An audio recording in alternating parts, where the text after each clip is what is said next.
Hello students. तो I hope आप लोगों की पढ़ाई अच्छी चल रही होगी।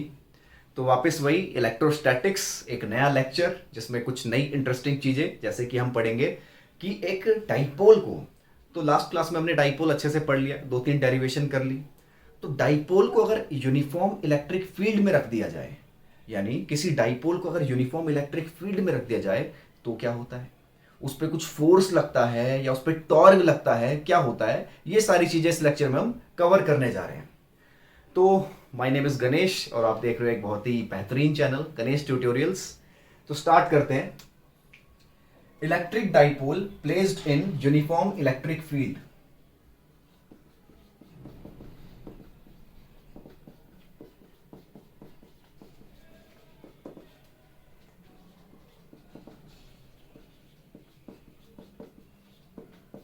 ठीक है, इलेक्ट्रिक डाइपोल को यूनिफॉर्म इलेक्ट्रिक फील्ड में रख दिया गया।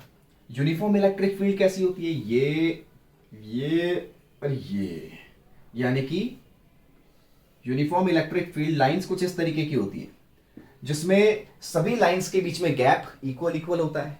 इसका मतलब क्या है कि इस पूरे रीजन में इलेक्ट्रिक फील्ड की वैल्यू भी सेम है और इलेक्ट्रिक फील्ड की डायरेक्शन भी सेम है। दिख रहा है हमें इलेक्ट्रिक फील्ड की डायरेक्शन सब यहाँ पे राइट साइड में है। तो इलेक्ट्रिक फील्ड की यहाँ पे वैल्यू भी सेम है और डायरेक्शन भी सेम है। तो यहाँ पे हमें क्या करना है, यहाँ पे हमें एक इलेक्ट्रिक डाइपोल को रख देना है।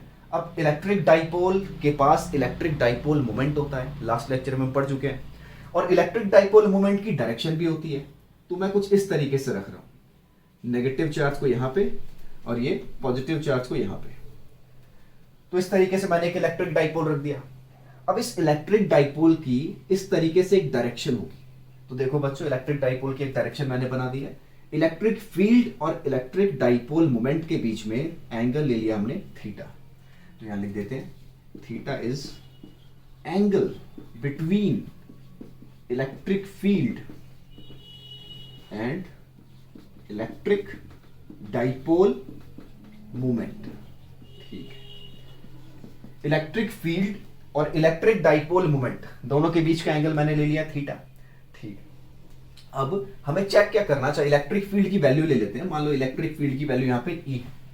हमें चेक ये करना है कि क्या इस डाइपोल पे कुछ इलेक्ट्रिक फोर्स लग रहा है। तो चेक करते हैं। पॉजिटिव चार्ज को इलेक्ट्रिक फील्ड में रखते हैं तो किस डायरेक्शन में फोर्स लगता है बच्चों, in the direction of electric field. Positive charge है, इलेक्ट्रिक फील्ड की डायरेक्शन में फोर्स लगेगा आगे। फोर्स का formula charge into electric field. ठीक, बेटा नेगेटिव चार्ज है, किस डायरेक्शन में फोर्स लगेगा, इधर फोर्स लगेगा। फोर्स का formula charge into electric field. ठीक, पॉजिटिव चार्ज में फोर्स लग रहा है राइट साइड में, नेगेटिव चार्ज में फोर्स लग रहा है लेफ्ट साइड में। ठीक है, तो ये जो पूरा डाइपोल है, ये जो पूरा डाइपोल है, इस पे राइट साइड में और लेफ्ट साइड में ये दोनों के दोनों फोर्स कैसे हैं, हॉरिजॉन्टल हैं। और किसी भी बॉडी पर अगर हम नेट फोर्स निकालें, मान लो ये 2D प्लेन पे रखा हुआ है, ये जो हमारा डाइपोल है सारा ये 2D प्लेन है, यानी इसको एक्स और वाई प्लेन मान लो, एक्स वाई प्लेन। अगर कोई 2D में रखी होती है बॉडी और उस बॉडी पे एक फोर्स लग जाए मान लो हॉरिजॉन्टल, तो हम क्या करते हैं, बॉडी अगर 2D में है तो 2D में ही उसके फोर्स के कंपोनेंट्स को ब्रेक करते हैं। तो ये बॉडी 2D में रखी हुई है, यानी ये डाइपोल 2D में रखा हुआ है। तो ये लेफ्ट राइट वाले फोर्स अगर इक्वल हो जाएं और ऊपर नीचे वाले फोर्स भी अगर इक्वल हो जाएं तो नेट फोर्स 2D में क्या हो जाता है, जीरो हो जाता है। अगर राइट साइड में फोर्स ज्यादा हो, लेफ्ट में फोर्स कम हो, तो नेट फोर्स आएगा हॉरिजॉन्टल डायरेक्शन में। और बेटा अगर ऊपर फोर्स ज्यादा हो, ये वाला फोर्स बराबर ही कर देते हैं, ऊपर फोर्स ज्यादा हो नीचे फोर्स कम हो, तो नेट फोर्स आएगा ऊपर की डायरेक्शन में। लेकिन फोर्स अगर बराबर बराबर हो तो क्या होगा, फोर्स अगर इक्वल होते हैं तो नेट फोर्स कैंसिल हो जाता है।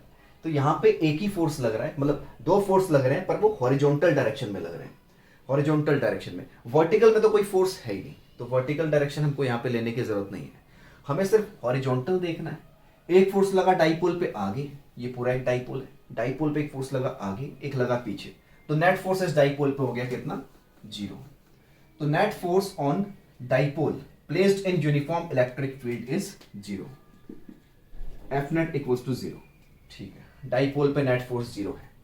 अब क्या चेक करेंगे, अब हम चेक करेंगे, चलो नेट फोर्स तो 0 है, क्या इस पे नेट टॉर्क भी 0 लग रहा है, इस पे क्या नेट टॉर्क भी 0 लग रहा है। देखो नेट टॉर्क 0 कब लगेगा, जब दोनों के दोनों force same line of action पे लगते हैं।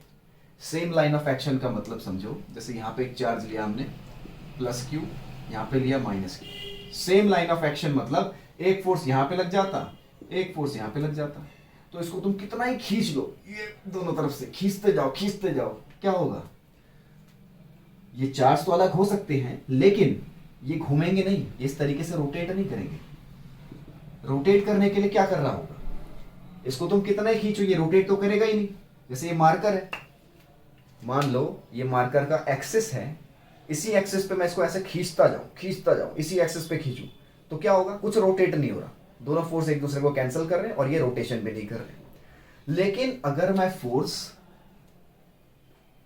एक्सिस पे ना लगा के किसी और डायरेक्शन में लगाऊं, इस एक्सिस पे अलोंग द एक्सिस, यानी दोनों फोर्स अगर सेम एक्सिस पे लगते हैं, सेम एक्सिस पे, तो टॉर्क जीरो होता है। अगर सेम एक्सिस पे फोर्स ना लगाएं, एक फोर्स यहां पे लगाया, एक फोर्स लगाया यहां पे, हमने फोर्स यहां पे सेम एक्सिस पे नहीं लगाया है, तो क्या होगा? तो देखो जैसे ये चार्ज है, फोर्स लगा राइट में, तो ये फोर्स इसको क्या करेगा? ऐसे इसको यहां घुमा देगा। ये देखो फोर्स ऐसे क्या कर रहा है? इसको घुमा रहा है। सेम ऐसे नीचे भी ये फोर्स क्या कर रहा है? ऐसे, ये देखो तो ऐसे घुमा रहा है। तो यहाँ पे हो क्या रहा है? ये यहाँ पे भी ऐसे घूम रहा है, यहाँ पे भी ऐसे घूम रहा है। ये क्या दोनों डायरेक्शन सेम है? तो बच्चों ये दोनों डायरेक्शन सेम है। ये डायरेक्शन है क्लॉकवाइज डायरेक्शन। ये जो हमारा यहाँ पे डाइपोल है वो इस तरीके से क्लॉकवाइज रोटेट करने लग जाएगा, क्योंकि यहां पर force same line of action पे नहीं है। फोर्स अगर सेम लाइन पर होते तो टॉर्क लगता ही नहीं। फोर्स यहाँ पे सेम लाइन ऑफ एक्शन पे नहीं है, जिसकी वजह से टॉर्क लगेगा और क्या करेगा? ये फोर्स इसको इधर की तरफ घुमाएगा और ये वाला फोर्स इसको ऐसे घुमाएगा। तो ये दोनों के दोनों फोर्स जो टॉर्क है वो सेम डायरेक्शन में लगा रहे हैं। अब टॉर्क सेम डायरेक्शन में लग रहा है, ठीक है, हमें टॉर्क तो पता चल गया कि ये कैसे रोटेट कर रहा है। अब हम टॉर्क क्या करते हैं? किसी पॉइंट पे कैलकुलेट करते हैं। टॉर्क हमेशा किसी पॉइंट पे निकाला जाता है। तो बेटा पॉइंट में यहां पे ले लेता हूं, मान लो हमें इस पॉइंट पे टॉर्क निकालना है और दोनों चार्जेस के बीच का डिस्टेंस ले लेते हैं 2a। तो हाफ डिस्टेंस हो जाएगा a और ये हाफ डिस्टेंस हो जाएगा a। दोनों चार्जेस के बीच का डिस्टेंस हमने क्या लिया? 2a लिया। Half distance a, half distance a, ठीक है। अब देखो टॉर्क का फॉर्मूला होता है RF sin थीटा। टॉर्क हमें दोनों फोर्सेस की वजह से निकालना है और दोनों फोर्सेस की वजह से टॉर्क क्या है? क्लॉकवाइज है, यानी टोटल टॉर्क यहां पे ऐड होगा और नेट टॉर्क कितना आ जाएगा? Torque 1 plus torque 2। मान लो इसकी वजह से अगर टॉर्क 1 आ रहा है, इसकी वजह से टॉर्क 2 आ रहा है, तो दोनों को ऐड करेंगे, नेट टॉर्क हो जाएगा torque net equals to torque 1 plus torque 2। ठीक है, टॉर्क 1 मैंने इसको ले लिया है और टॉर्क 2 मैंने इसको ले लिया है। अब देखो, अब हमें क्या करना है? फोर्स तो हमारा इस तरीके से, जो डिस्टेंस होता है वो हमें फोर्स के परपेंडिकुलर चाहिए होता है ना। ये जो r sin थीटा यहां पे आता है वो कैसे आता है? जैसे देखो यहां पे अगर मैं इसका डिस्टेंस इस तरीके से बना दूं फोर्स के परपेंडिकुलर, और नीचे भी डिस्टेंस बना देते हैं ऐसे फोर्स के परपेंडिकुलर, ये फोर्स है और ये फोर्स के परपेंडिकुलर बन गया डिस्टेंस। तो ये जो इतना डिस्टेंस है ये हो जाएगा a cos थीटा और ये डिस्टेंस क्या हो जाएगा? a sin theta. तो अगर कंपोनेंट्स में ब्रेक करना याद है, a cos थीटा और ये a sin थीटा, और कंपोनेंट्स में ब्रेक नहीं करना तो सिंपल, अगर ट्राइंगल का लॉ भी लगाओगे तो परपेंडिकुलर अपॉन हाइपोटेन्यूज होता है sin थीटा, वहां से परपेंडिकुलर आ जाएगा a sin थीटा। तो यानी कि किसी भी तरीके से करो, ये डिस्टेंस आएगा a sin थीटा, ठीक है, ये डिस्टेंस भी आएगा a sin थीटा, ठीक है, ओके। अब यहां पे हम फॉर्मूला लगाते हैं टॉर्क का। टॉर्क का फॉर्मूला होता है force into perpendicular distance. Torque हम यहां पे निकाल रहे हैं ओ पे, तो ठीक है, टॉर्क यहां पे ऊपर लिख देते हैं torque at point O, net torque at point O. O point पे नेट टॉर्क निकाल रहे हैं, ये ओ पॉइंट ले लिया हमने। तो नेट टॉर्क हो जाएगा फोर्स इनटू परपेंडिकुलर डिस्टेंस। तो फोर्स है QE, परपेंडिकुलर डिस्टेंस है a sin थीटा, ठीक है। ये वाला फोर्स भी सेम है, QE, डिस्टेंस भी वही a sin थीटा। तो QE plus into a sin theta दोनों को ऐड करेंगे डबल हो जाएगा 2QEA sin थीटा। अब हमें एक चीज पता है कि चार्ज इनटू डिस्टेंस, दोनों चार्ज के बीच का डिस्टेंस को किसी भी चार्ज के मैग्नीट्यूड से मल्टीप्लाई कर दो तो वो क्या आता है, वो आता है बेटा डाइपोल मोमेंट। तो यहां से 2QA को हम P लिख देंगे, डाइपोल मोमेंट। तो ये हो जाएगा PE sin थीटा। तो ये नेट टॉर्क आ गया। ये नेट टॉर्क का हमारे पास सिर्फ मैग्नीट्यूड आया है, वैल्यू आई है। अब क्योंकि टॉर्क की एक डायरेक्शन होती है, जैसे कि यहां पे है टॉर्क क्लॉकवाइज, टॉर्क की एक डायरेक्शन होती है। तो टॉर्क की डायरेक्शन के लिए हम थोड़ा सा छोटा मोटा कॉन्सेप्ट याद करते हैं कि साइन थीटा आता था हमारा क्रॉस प्रोडक्ट में। अच्छा, तो इसको अगर मैं P क्रॉस E लिख दूं, क्योंकि थीटा क्या है, थीटा P और E के बीच में तो एंगल है। डाइपोल मोमेंट और इलेक्ट्रिक फील्ड, डाइपोल मोमेंट और इलेक्ट्रिक फील्ड, इसके बीच में तो एंगल है थीटा। टॉर्क को हम P क्रॉस E भी यहां पे लिख सकते हैं। तो टॉर्क को P क्रॉस E लिख दिया, टॉर्क का वेक्टर की फॉर्म में वैल्यू आ गई है। ठीक है, अभी इतना नोट करो।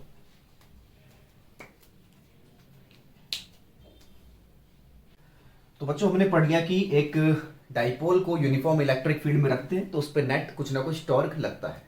ठीक है, नेट फोर्स जीरो होता है पर टॉर्क जीरो नहीं होता, डिपेंडिंग ऑन थीटा। थीटा कितना है, अगर यहां पर मैं थीटा ले लूं, जैसे टॉर्क का हमने फॉर्मूला पढ़ा, torque equals to PE sin theta. ठीक है, वेक्टर की फॉर्म में पढ़ा हमने P cross E। Okay, now अगर यहां पे हम टॉर्क को हमें एकदम मिनिमम करना है, एकदम खत्म करना है, जीरो करना है, तो टॉर्क को हम जीरो कब कर सकते हैं, जब हम एंगल को ले लें यहां पे 0 डिग्री। एंगल को 0 डिग्री ले लेंगे तो टॉर्क एकदम जीरो हो जाएगा, क्योंकि PE sin 0, तो टॉर्क हो जाएगा 0। एंगल को ले लेते हैं 180 डिग्री, 180 डिग्री में भी क्या होगा, टॉर्क 0, क्योंकि साइन 180 भी 0 होता है। अब हमें टॉर्क की वैल्यू मैक्सिमम करनी है, एकदम ज्यादा टॉर्क कब लगेगा, तो टॉर्क मैक्सिमम लगेगा, tau is maximum when theta equals to 90 degree और 270 डिग्री। तो थीटा मैक्सिमम होगा 90 डिग्री पे, क्योंकि साइन 91, साइन 270 -1।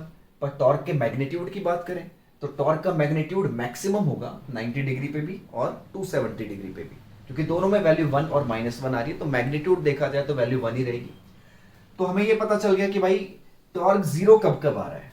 तो मैक्सिमम का केस तो अभी नहीं, जीरो का केस हम यहां पे अभी पढ़ने जा रहे हैं। टॉर्क जीरो आ रहा है 0 डिग्री पे, नेट टॉर्क जीरो हो गया। नेट टॉर्क जीरो हो रहा है 180 डिग्री पे। तो ये दो केसेस हमें यहां पे अभी पढ़ने हैं। तो देखो, पहला हम पढ़ते हैं when theta equals to 0 degree, और थीटा क्या है, angle between dipole moment and electric field. Angle between dipole moment and electric field. तो डाइपोल मोमेंट और इलेक्ट्रिक फील्ड के बीच में एंगल क्या है, यहां पे 0 डिग्री। तो यहां बना के दिखा देते हैं। देखो, इलेक्ट्रिक फील्ड बनाई मैंने इस तरीके से, यूनिफॉर्म इलेक्ट्रिक फील्ड, और यहीं पे एक डाइपोल ले लेते हैं, यहाँ पे नेगेटिव चार्ज -Q और यहाँ पे पॉजिटिव चार्ज। ठीक है, तो डाइपोल मोमेंट इस तरीके से बनेगा, P से दिखाएंगे। तो डाइपोल मोमेंट और इलेक्ट्रिक फील्ड दोनों के बीच का एंगल क्या है, यहाँ पे 0 डिग्री है। ठीक है, डाइपोल मोमेंट और इलेक्ट्रिक फील्ड के बीच का एंगल 0 डिग्री। अब यहां पे बात करते हैं एक टाइप के इक्विलिब्रियम की। तो समझो, देखो इक्विलिब्रियम में होता क्या है एक्चुअली। इक्विलिब्रियम में अभी हमने बताया, इक्विलिब्रियम में नेट फोर्स भी 0 होता है और इक्विलिब्रियम में नेट टॉर्क भी 0 होता है। तो पार्टिकल पे नेट फोर्स भी 0 लगता है और नेट टॉर्क भी 0 लगता है। ठीक है, तो यहां पर नेट फोर्स तो 0 है ही, नेट टॉर्क भी 0 है। अब ये स्टेबल इक्विलिब्रियम कैसे बना, देखो स्टेबल इक्विलिब्रियम कैसे बना। यहां पर इलेक्ट्रिक फील्ड ले लेते हैं राइट साइड में, जो कि दे ही रखी है। डाइपोल मोमेंट की डायरेक्शन इस तरीके से दे रखी है, मतलब डाइपोल मोमेंट तो अभी इस डायरेक्शन में नहीं है, इलेक्ट्रिक फील्ड की ही डायरेक्शन में है, डाइपोल मोमेंट इधर है। लेकिन इस डाइपोल को अगर मैं इलेक्ट्रिक फील्ड से थोड़ा दूर ले जाऊं, अभी तो ये इलेक्ट्रिक फील्ड में अलाइन है, इसको इलेक्ट्रिक फील्ड से दूर ले जाऊं, मतलब इसको ऐसे ऊपर की तरफ घुमाऊं ऐसे, तो ये क्या कहेगा, ये कहेगा नहीं भाई, मेरे को अपनी ही पोजीशन पे वापस आना है, मैं इधर कंफर्टेबल नहीं हूं। ये कंफर्टेबल कहां पे है, स्टेबल इक्विलिब्रियम का मतलब कि डाइपोल जो है वो जिस जो स्टेबल इक्विलिब्रियम पोजीशन होती है वहां पे डाइपोल कंफर्टेबल होता है, इलेक्ट्रिक फील्ड के साथ अलाइन होने पे डाइपोल कंफर्टेबल होता है। उसको वहां से दूर भगाएंगे तो वापस ओरिजिनल पोजीशन पे आने की कोशिश करेगा। और ओरिजिनल पोजीशन पे कैसे आएगा? जब इस पे एक रीस्टोरिंग टॉर्क लग रहा होगा। रीस्टोरिंग टॉर्क मतलब जो इसको वापस ओरिजिनल पोजीशन पे लेके आए।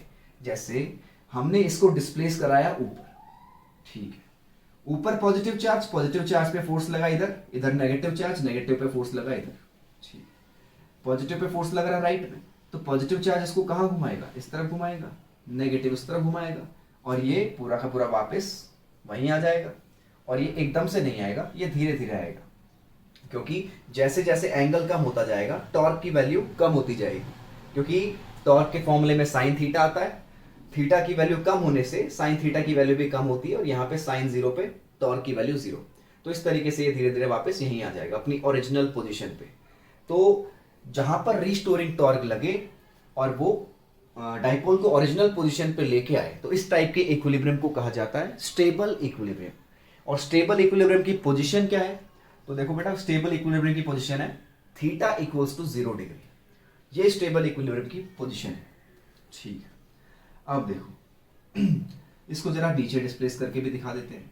मान लो इसको मैंने ऐसे नीचे डिस्प्लेस कर दिया पार्टिकल को। अब ये जो पॉजिटिव चार्ज है, पॉजिटिव चार्ज पे फोर्स लगेगा इधर, नेगेटिव पे इधर। अब देखो ये क्या करेगा, ये इसको वापस इधर इस पोजीशन पे लाएगा, है ना। हमने डिस्प्लेस किया नीचे ऐसे ची, ये वापस इसको ओरिजिनल पोजीशन पे लेके आ रहा है, कह रहा नहीं वहीं जाऊंगा, वहीं जाऊंगा। तो इसका मतलब ये क्या है? रीस्टोरिंग टॉर्क है। तो रीस्टोरिंग टॉर्क डाइपोल को ओरिजिनल पोजीशन पे ले आता है, और इस टाइप के इक्विलिब्रियम को स्टेबल इक्विलिब्रियम कहा जाता है। तो ये काफी इंपॉर्टेंट है। इसके बाद हम आएंगे अनस्टेबल इक्विलिब्रियम में, वो भी इंपॉर्टेंट है। अच्छा एक चीज और बता देते हैं, 11th क्लास में स्टेबल इक्विलिब्रियम तुम लोगों ने कैसे पढ़ा था? 11th क्लास में एक स्फेरिकल शेल लिया होगा और यहाँ पे एक m मास का ऑब्जेक्ट। इस m मास के ऑब्जेक्ट को अगर मैं हल्का सा ऊपर की तरफ डिस्प्लेस करूं तो वापस यहीं आ जाएगा, यानी कि ये क्या है? Stable equilibrium position. इधर डिस्प्लेस करूं तब भी वापस यहीं आ जाएगा, तो ये क्या है? स्टेबल इक्विलिब्रियम पोजीशन, क्योंकि इस पे कुछ रिस्टोरिंग टॉर्क या फोर्स जो भी लग रहा हो जो इसको वापस लेके आ रहा है, ओरिजिनल पोजीशन पे वापस आ जा रहा है। तो इस टाइप का इक्विलिब्रियम होता है स्टेबल इक्विलिब्रियम। तो बेटा नोट कर लो ये, फिर आगे कराते हैं।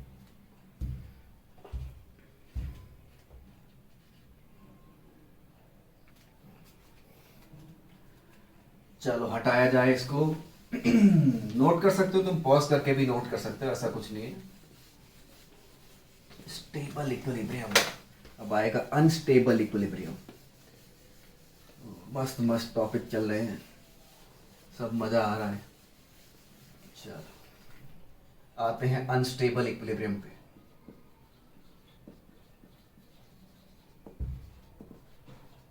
तो देखो अनस्टेबल इक्विलिब्रियम क्या चीज है? वापस वही इक्विलिब्रियम, इक्विलिब्रियम में net force zero, net torque भी जीरो। तो इलेक्ट्रिक फील्ड बनाते हैं इधर, ये बनाई इलेक्ट्रिक फील्ड। इस बार बस हमने क्या किया, नेगेटिव चार्ज यहाँ पे ले लिया, पॉजिटिव चार्ज यहाँ पे ले लिया, और डाइपोल मोमेंट की डायरेक्शन अपोजिट कर दी to electric field, theta equals to 180 degree. तो ये जो डाइपोल मोमेंट है, डाइपोल मोमेंट की डायरेक्शन इलेक्ट्रिक फील्ड से अपोजिट है, यानी कि थीटा 180 डिग्री बना रहा है। तो टॉर्क तो अभी भी जीरो लगेगा। टॉर्क का formula P E sine theta, sine 180 zero, तो टॉर्क जीरो, और फोर्स तो जीरो लगना ही था, क्योंकि एक फोर्स हॉरिजॉन्टल, एक फोर्स दूसरा भी हॉरिजॉन्टल, मतलब अपोजिट डायरेक्शन में, दोनों फोर्स अपोजिट डायरेक्शन में कट के फोर्स भी जीरो। तो नेट टॉर्क भी जीरो है, नेट फोर्स भी जीरो है, मतलब ये इक्विलिब्रियम पोजीशन है। अब इक्विलिब्रियम पोजीशन तो है, कैसा इक्विलिब्रियम है?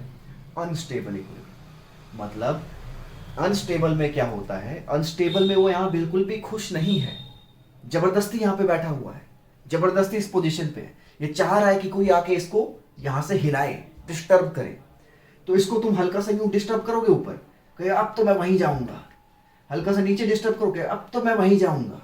इसको कहीं भी डिस्टर्ब कर दो, वहीं चला जाएगा। देखो कैसे जाता है। तो डाइपोल मोमेंट की डायरेक्शन अभी, इलेक्ट्रिक फील्ड पहले इधर ले लेते हैं, डाइपोल मोमेंट पहले इस तरफ है। इसको मैं हल्का सा ऊपर रोटेट करवाता हूं इस तरीके से। मान लो पी को मैंने रोटेट करवाया, डाइपोल आ गया इस तरफ, डाइपोल मोमेंट थीटा एंगल, ठीक है। अब ये जो हमारा था पॉजिटिव चार्ज था, पॉजिटिव चार्ज पे फोर्स लगेगा इधर और नेगेटिव चार्ज पे फोर्स लगेगा इधर। तो ये पॉजिटिव चार्ज क्या करेगा, ये जो एफ फोर्स है वो क्या करेगा, इसको इधर रोटेट कराएगा। ध्यान से देखो, ये ऐसे फोर्स लग रहा है, इधर रोटेट करा रहा है, नीचे ये वाला इसको इधर रोटेट कराएगा, ये फोर्स इधर। तो ये हमने इसको यहाँ पे इक्विलिब्रियम पोजीशन से हल्का सा ऊपर की तरफ डिस्प्लेस किया, इसको हल्का सा ऊपर डिस्प्लेस किया। तो अब इस पे टॉर्क कहाँ लग रहा है, उसी डायरेक्शन में ये वैसे चला जाएगा और इधर आके अपने आप को अलाइन कर लेगा। देखो बेटा समझ में आ रहा है, ये फोर्स लगा और ये इधर आके अपने आप को अलाइन कर लिया, क्योंकि यहाँ पे था स्टेबल इक्विलिब्रियम 0 डिग्री एंगल पे। तो अनस्टेबल इक्विलिब्रियम में इसको हल्का सा भी डिस्टर्ब करोगे तो ये उसी डायरेक्शन में टॉर्क इस पे लग जाता है और उसी डायरेक्शन में इसको टॉर्क लेके जाता है। इसको अगर मैं हल्का सा नीचे करता, जैसे देखो ये इलेक्ट्रिक फील्ड और इसको मैंने नीचे की तरफ कर दिया मान लो ऐसे। अब ये पॉजिटिव चार्ज, ये जो पॉजिटिव चार्ज है ये फोर्स लगा इधर, नेगेटिव चार्ज पे फोर्स लगा इधर, ये फोर्स इसको इधर रोटेट करवा रहा है, ये इधर रोटेट करवा रहा है। हमने इसको नीचे घुमाया, तो जिस डायरेक्शन में हमने इसको घुमाया, तो देखो बेटा इसको हमने ऐसे घुमाया, इसको मैंने नीचे घुमाया, तो टॉर्क इसको वहीं ले जा रहा है वापस। और जिस डायरेक्शन में हमने इसको रोटेट करवाया टॉर्क इसको वहीं ले जा रहा है, यानी कि अपनी पोजीशन से दूर ले जा रहा है। तो इस टाइप के इक्विलिब्रियम को कहा जाता है अनस्टेबल इक्विलिब्रियम, जिसमें अपनी पोजीशन पे जो डाइपोल है वो खुश नहीं रहता, वो कहता है जहां मेरे को ले जाओगे मैं वहीं चला जाऊंगा, तेजी से जाऊंगा। ठीक है, तो अनस्टेबल इक्विलिब्रियम की पोजीशन समझ में आ गई। थीटा इक्वल्स टू 180 डिग्री पे अनस्टेबल इक्विलिब्रियम है, थीटा इक्वल्स टू 0 डिग्री पे स्टेबल इक्विलिब्रियम है। तो ये काफी इंपॉर्टेंट है, इसी चैप्टर में आगे हम इसका यूज करेंगे। जैसे जब इलेक्ट्रोस्टैटिक पोटेंशियल एनर्जी वगैरह हम पढ़ेंगे तब जाके हम स्टेबल अनस्टेबल इक्विलिब्रियम पे भी कुछ न्यूमेरिकल्स वगैरह करेंगे। तो इतना नोट करो।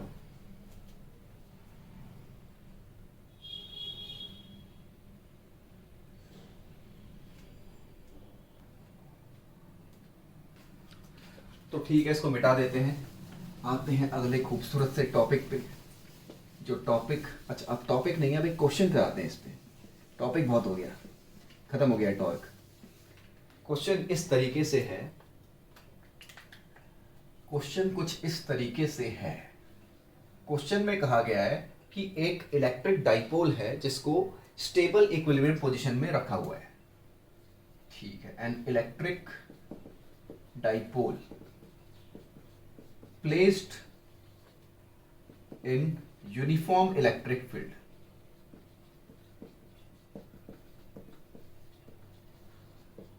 in stable equilibrium position। ठीक, एक इलेक्ट्रिक डाइपोल को स्टेबल इक्विलिब्रियम पोजीशन में यूनिफॉर्म इलेक्ट्रिक फील्ड में रखा गया है। ठीक, अब हमें पता क्या लगाना है, हमें पता ये लगाना है, अच्छा इसका एक मोमेंट ऑफ इनर्शिया भी दे रखा है। Its moment of inertia about central axis is I. Central axis के अबाउट इसका मोमेंट ऑफ इनर्शिया हमें आई दे रखा है। ठीक है, तो show that if it is slightly displaced from its equilibrium position,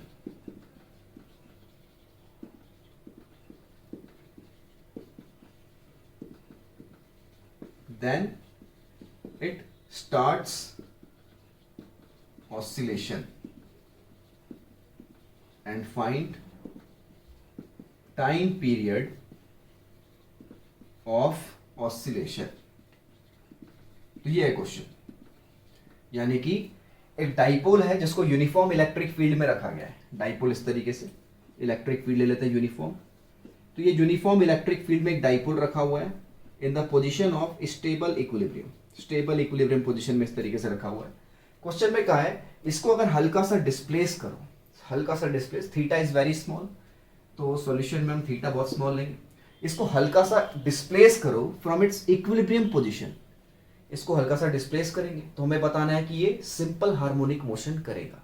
देखो कैसे करेगा, जैसे मैंने इसको हल्का सा डिस्प्लेस करा ऊपर की तरफ ऐसे तो क्या होगा, इस पर नीचे की तरफ टॉर्क लगेगा क्योंकि ये स्टेबल इक्विलिब्रियम में है। वो जो टॉर्क है इसको वापस नीचे लेके आएगा ऐसे, टॉर्क इसको वापस नीचे लेके आएगा, लेकिन इसके पास क्या होगी, नीचे आते आते कुछ इसके पास स्पीड होगी। तो जब ये ऐसे वापस अलाइन हो जाएगा, अलाइन होने पे नेट फोर्स तो जीरो हो रहा है, स्पीड अभी जीरो नहीं हुई है, उस स्पीड की वजह से ये और नीचे जाएगा, फिर वापस ऊपर आएगा। तो इस तरीके से ये ऑसिलेट करता रहेगा। ठीक, तो ये हमें ऑसिलेशन हो रहा है ऐसा शो करके दिखाना है, और इसका टाइम पीरियड भी हमें निकालना है, कैलकुलेट करना है। तो देखो स्टार्ट कैसे करते हैं इसको। सबसे पहले तो हमें इसको किसी थीटा एंगल पे डिस्प्लेस कराना पड़ेगा। मान लो इसको थीटा एंगल पे डिस्प्लेस करा दिया, ठीक है, थीटा इज वेरी स्मॉल लिख लेते हैं, theta is very very small. ठीक है, तो इसको डिस्प्लेस करवाया थीटा एंगल पे, ठीक है, इसको ढंग से लिख देते हैं, थीटा एंगल पे डिस्प्लेस करवाया, तो टॉर्क इस पे लगेगा पी ई साइन थीटा। ठीक, अब ध्यान से देखो, जो हमारा डिस्प्लेसमेंट की डायरेक्शन है, जो हमने डिस्प्लेस करवाया ऊपर की तरफ, एंगुलर डिस्प्लेसमेंट ऊपर है, टॉर्क लग रहा है अपोजिट डायरेक्शन में, दोनों की डायरेक्शन अपोजिट है, तो टॉर्क को मैं यहाँ पे minus P E sine theta लिख सकता हूं, जिसको हम बोलेंगे रीस्टोरिंग टॉर्क। तो minus P E sine theta लिख दिया, और हमें पता है एंगल बहुत स्मॉल होता है, तो साइन थीटा को थीटा ही लिख देते हैं। ये पढ़ा हुआ 11th क्लास में, limit theta tends to 0 sine theta by theta equals to 1, यानी कि अगर एंगल बहुत ज्यादा स्मॉल है तो sine theta equals to theta होता है। तो यहाँ पे साइन थीटा को मैंने थीटा ही लिख दिया। और टॉर्क का हमने एक फॉर्मूला भी पढ़ा हुआ है, torque equals to I alpha, कुछ याद है, सब 11th क्लास में पढ़ा हुआ है, torque equals to I alpha. तो ये सब फॉर्मूले पता होने चाहिए तुम लोगों को। ठीक है, अब यहां से एल्फा आ जाएगा minus P E upon I theta, ये एल्फा की वैल्यू आ गई, minus P E upon I theta. अब देखो, जब हमने पिछले साल एसएचएम पढ़ा था, सिंपल हार्मोनिक मोशन, तो ये सिंपल हार्मोनिक मोशन की एक कंडीशन होती है, this is theta alpha directly proportional to minus theta, condition of SHM. ये एसएचएम की कंडीशन होती है, यानी कि लीनियर मोशन में जो एक्सेलरेशन है वो directly proportional to minus x हो जाएगा। अगर लीनियर मोशन है, ये तो सर्कुलर मोशन हो गया, यहाँ पे रोटेट आ गया, रोटेशन आ गया, लीनियर सीधा सीधा ऑसिलेट कर रहा होता, तो acceleration directly proportional to minus x. और एक फॉर्मूला पढ़ा था कि acceleration equals to omega square x minus का ओमेगा स्क्वायर एक्स। ठीक है, सेम ऐसे ही एल्फा हो जाता है minus omega square theta. Angular के केस में एंगुलर एक्सेलरेशन, एक्स की जगह एंगुलर डिस्प्लेसमेंट। ठीक, तो यहां पे हमें एल्फा दिख रहा है माइनस पी ई आई थीटा, तो एल्फा क्या होता है, माइनस ओमेगा स्क्वायर थीटा। तो दोनों इक्वेशन को अगर कंपेयर करो, यानी इस इक्वेशन को और इस इक्वेशन को कंपेयर किया जाए, तो देखो क्या हो रहा है, ओमेगा की वैल्यू यहां से आ रही है, ओमेगा स्क्वायर कितना आ जा रहा है, पी ई बाय आई, तो ओमेगा आ जाएगा under root P E by I, ये ओमेगा की वैल्यू आ गई, और ओमेगा की वैल्यू आ गई तो टाइम पीरियड भी आ जाएगा 2 पाई बाय ओमेगा। तो यहाँ से हम टाइम पीरियड लिख देंगे t equals to 2 pi upon में ओमेगा हो जाएगा root P E by I, तो वो आई ऊपर चला जाएगा, तो ये ऐसा आ जाएगा root I by P, this is the time period. तो नोट कर लो ये। इसके बाद एक छोटी मोटी चीज और बता देते हैं, चलो ठीक है, मिटा देते हैं इसको। ओह, मजा आ रहा है सब पढ़ने में, बढ़िया बढ़िया टॉपिक। देखो, तो यहां तक हमने क्या पढ़ा, ये तो हमने क्वेश्चन कर लिया टाइम पीरियड निकालने का। अब हमने डाइपोल को एक बार यूनिफॉर्म इलेक्ट्रिक फील्ड में रख के देखा, डाइपोल को अगर नॉन यूनिफॉर्म इलेक्ट्रिक फील्ड में रखेंगे तब क्या होगा। तो देखो ये भी सोचते हैं, dipole placed in non uniform electric field, dipole को अगर नॉन यूनिफॉर्म इलेक्ट्रिक फील्ड में रखते हैं तब देखो क्या होता है। ठीक है, डाइपोल को रखते हैं नॉन यूनिफॉर्म इलेक्ट्रिक फील्ड में, तो डाइपोल इस तरीके से ले लेते हैं माइनस क्यू और ये प्लस क्यू। अब देखो इलेक्ट्रिक फील्ड यहाँ पे यूनिफॉर्म नहीं है, तो हम एक यूनिफॉर्म इलेक्ट्रिक फील्ड वाली लाइंस यहाँ पे नहीं बना सकते। यहाँ पे हर पॉइंट पे इलेक्ट्रिक फील्ड अलग है, ये जो स्पेस है, ये जो हमारा स्पेस है, स्पेस में हर पॉइंट पे इलेक्ट्रिक फील्ड की डायरेक्शन भी अलग है और वैल्यू भी अलग है। तो इस प्लस क्यू चार्ज पे कितना फोर्स लग रहा है, किस डायरेक्शन में लग रहा है, वो हमें नहीं पता, और इस माइनस क्यू पे कितना फोर्स लग रहा है, किस डायरेक्शन में लग रहा है, वो भी हमें नहीं पता। जब दोनों फोर्स हमें नहीं पता तो इसका मतलब ना वैल्यू पता है ना डायरेक्शन पता है, नॉन यूनिफॉर्म है ना, यहाँ पे अलग इलेक्ट्रिक फील्ड होगी, यहाँ पे अलग होगी। पिछले केस में तो दोनों तरफ सेम इलेक्ट्रिक फील्ड थी, इलेक्ट्रिक फील्ड की डायरेक्शन भी सेम थी, तो फोर्स अपोजिट आ रहे थे, कैंसिल हो जा रहे थे। यहाँ पे तो ना हमें मैग्नीट्यूड पता है, ना वैल्यू ना डायरेक्शन पता है, तो यहाँ पे फोर्सेस जरूरी नहीं है कि कैंसिल ही हो जाएंगे। यहाँ पे फोर्स कैंसिल ना हो ऐसा भी हो सकता है और कैंसिल हो ऐसा भी हो सकता है। नॉन यूनिफॉर्म इलेक्ट्रिक फील्ड है, दोनों पॉइंट पे इलेक्ट्रिक फील्ड सेम हो भी सकती है, नहीं भी हो सकती है। ठीक है, तो नेट फोर्स ऑन टॉर्क,